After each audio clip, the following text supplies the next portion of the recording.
Hello बच्चों, आज हम एक कहानी पढ़ेंगे जिसका नाम है डरपोक पत्थर।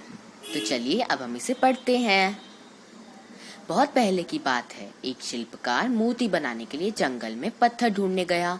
वहाँ उसको एक बहुत ही अच्छा पत्थर मिल गया जिसको देखकर वह बहुत खुश हुआ और कहा, यह मोती बनाने के लिए बहुत ही सही है। जब वह आ रहा था तो उसको एक और पत्थर मिल गया। उसने उस पत्थर को भी अपने साथ ले लिया। घर जाकर उसने पत्थर को उठाकर अपने औजारों से उस पर कारीगरी करनी शुरू कर दिया। औजारों की चोट जब पत्थर पर हुई तो वह पत्थर बोलने लगा कि मुझको छोड़ दो, इससे मुझे बहुत दर्द हो रहा है। अगर तुम मुझ पर चोट करोगे तो मैं बिखर कर अलग हो जाऊंगा। तुम किसी और पत्थर पर मोती बना लो।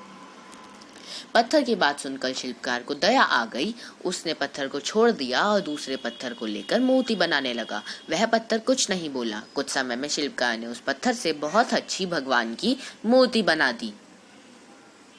गांव के लोग मूर्ति बनने के बाद उसको लेने आए। उनने सोचा कि हमें नारियल फोड़ने के लिए एक और पत्थर की जरूरत होगी। उन्होंने वहां रखे पहले पत्थर को भी अपने साथ ले लिया। मूर्ति को ले जाकर उन्होंने मंदिर में सजा दिया। उसके सामने उसी पत्थर को रख दिया। अब जब भी कोई व्यक्ति मंदिर में दर्शन करने आता तो मूर्ति को फूलों से पूजा करता, दूध से स्नान कराता और उस पत्थर पर नारियल फोड़ता था। जब लोग उस पत्थर पर नारियल फोड़ते तो वह बहुत परेशान होता।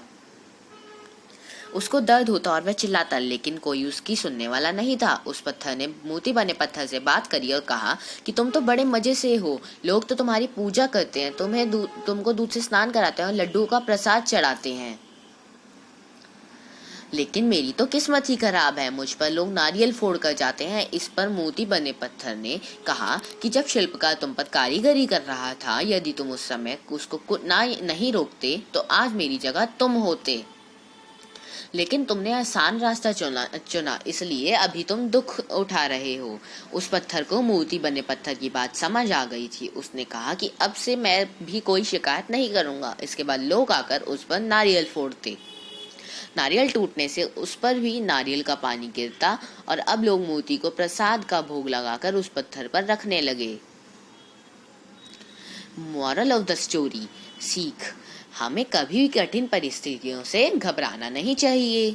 ठीक है बच्चों, थैंक यू बच्चों, बाय बाय। अब हम अपनी अगली वीडियो में मिलेंगे। तब तक के लिए टेक केयर, बाय।